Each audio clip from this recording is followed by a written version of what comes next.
आज यांना कामावर थांबवलेलं ओव्हरटाईमसाठी. म्हणून विचार केला जेवण लेटच बनवेन. कारण की जे डाळ-भात प्रेमी आहे तेच समजू शकतात, की डाळ-भात हा गरम-गरमच खायला छान लागतो. मी तर चमच्यानी खाईन, पण डाळ-भात गरम-गरमच खाईन, कारण की मला लहानपणापासून खूप आवडतो.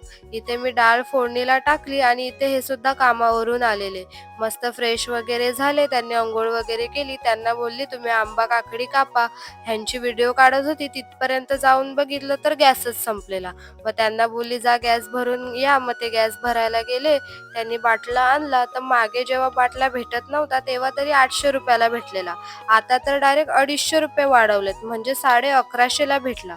त्यानंतर मग पापड कुरडया तळून घेतल्या, डाळसुद्धा परत मांडली कारण की शिजली नव्हती, तितक्यातच गॅस संपला.